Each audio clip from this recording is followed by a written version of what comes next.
Eles saíram para uma viagem em família e me deixaram para trás. Então, fui embora, sem avisar ninguém. Mas o que aconteceu depois, ninguém poderia imaginar. Meus pais anunciaram durante o jantar de aniversário de casamento que na semana seguinte iríamos para as Ilhas de Caicos, no Caribe, com toda a família. Todos ficaram contentíssimos. Que horas sai o voo? Perguntei sem pensar. Papai respondeu com frieza. Você não precisa saber, porque não faz parte de nós. Você fica aqui cuidando de todas as crianças. E foi aí que eu soltei a bomba. Os rostos deles ficaram pálidos na mesma hora. Eu estava na cozinha, com um avental manchado de gordura, colocando os hambúrgueres na grelha, enquanto a casa estava fervendo de pessoas ao meu redor. A festa de aniversário de casamento dos meus pais estava bombando. 40 anos de Roberto e Helena, comemorados em um pátio cheio de familiares. Minhas mãos não paravam de se mover rapidamente para que não faltasse comida, enquanto meus irmãos Pedro, Isadora e Xavier descansavam na mesa de piquenique, rindo com seus parceiros e deixando as crianças correrem como loucas. Estou nisso desde a manhã, colocando cadeiras, pendurando luzes, correndo atrás dos meus sobrinhos feito louco. Aos 36 anos, eu era o mais velho, o que sempre fazia tudo funcionar. Sempre foi assim. O barulho atingiu o pico quando papai bateu em uma garrafa de cerveja com um garfo, levantando-se como um rei prestes a emitir um decreto. Mamãe se inclinou sobre ele com um sorriso de orelha a orelha, e todos se calaram. Temos um anúncio, ele disse, com aquela voz rouca de tantos anos mandando. Na próxima semana vamos levar toda a família para as Ilhas de Caicos, no Caribe. Outra festa, mas com praia e sol, em todos os lugares. Pedro gritou,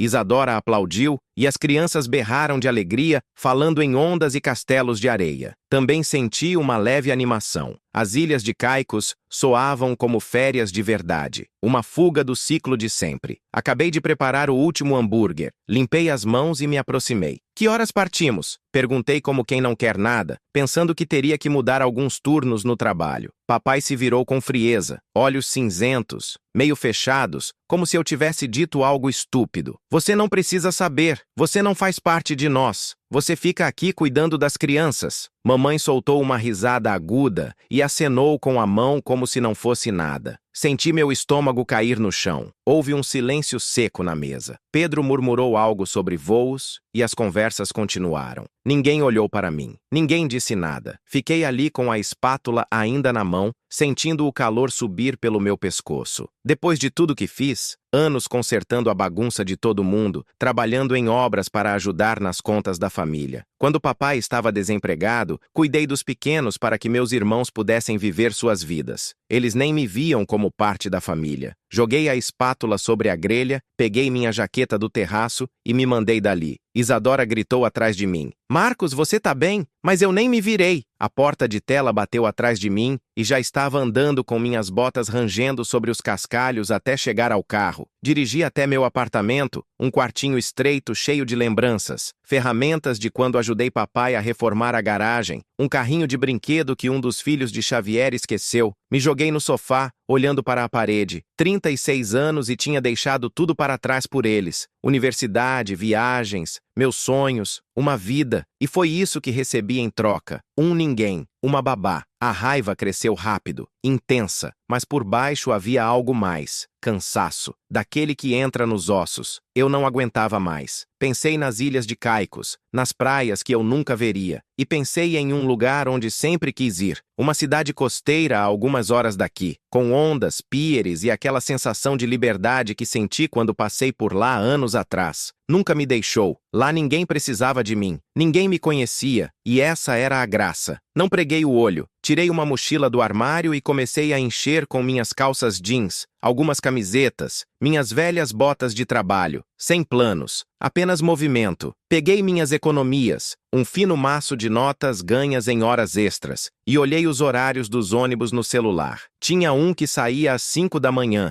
antes que o sol pensasse em aparecer. Hesitei enquanto meu polegar flutuava sobre o número de Isadora. Ela tinha 16 anos, a mais nova, a única que realmente parecia me entender, mas não liguei. Ela tentaria me convencer a ficar, e eu não podia me permitir isso. Agora não. Eram mais de 3 da manhã quando pendurei a mochila no ombro, tranquei a porta e fui até a rodoviária. O ar estava fresco, as ruas vazias e meu peito apertado, como se eu estivesse trapaceando alguma coisa. Mas continuei andando, até que chegou um ônibus enorme e cinza.